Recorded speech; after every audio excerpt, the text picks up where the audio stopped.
Foliatura vous présente la SD158 de chez Staub, une tondeuse débroussailleuse utilisable dans les herbes jusqu'à 50 cm de hauteur. Elle conviendra pour des terrains allant jusqu'à 2000 m² et est idéale pour les vergers où la végétation est souvent dense. On teste pour vous la machine et on vous donne notre avis d'expert. La SD158 dispose d'un puissant moteur 4 temps Yamaha. C'est un moteur de qualité qui est amplement suffisant pour cette machine et son utilisation. Pour le démarrage, rien de plus simple. Il suffit d'appuyer 3 fois sur la pompe d'amorçage, puis de tirer sur le lanceur. Le démarrage se fait simplement et sans forcer. Son carter de coupe en acier d'une largeur de travail de 51 cm est robuste pour travailler sur les surfaces les plus extrêmes. Pas de risque en cas de projection de cailloux, il est suffisamment solide.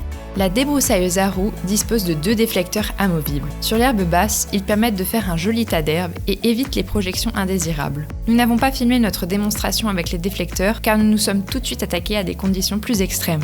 Nous voici sans les déflecteurs. Quand l'herbe est trop haute, il y a un risque de bourrage avec ces derniers. Il faut dans ce cas les retirer si, comme nous, vous souhaitez attaquer les hautes herbes. Vous aurez forcément plus de projection sans les déflecteurs. À privilégier donc lors d'une tonte qui ne se trouve pas proche d'habitation.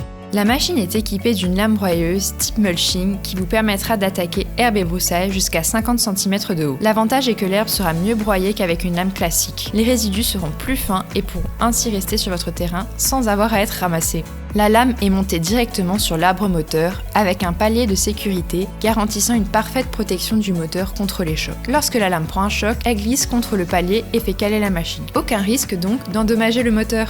La SD158 dispose de 4 hauteurs de coupe réglables au guidon, selon vos besoins en matière de coupe.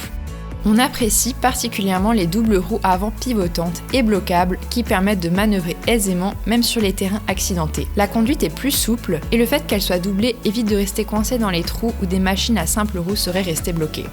La roue pivotante sera parfaite pour passer entre les obstacles. A l'inverse, si vous ne travaillez qu'en ligne droite, vous avez la possibilité de bloquer la roue avant. Il vous suffit de mettre en place la goupille et la roue avant ne pivotera plus.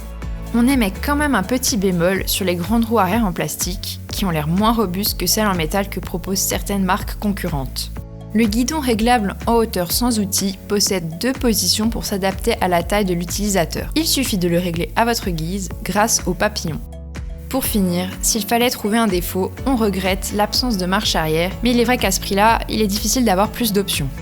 En conclusion, on apprécie son carter en acier et sa lame mulching robuste, ses déflecteurs qui permettent de travailler sur herbe basse ou haute, et ses doubles roues pivotantes bloquables qui facilitent la tonte. On regrette par contre que les roues arrière soient en plastique, là où certains concurrents les proposent en métal, et l'absence de marche arrière, ce qui peut compliquer un peu la tonte sur terrain difficile.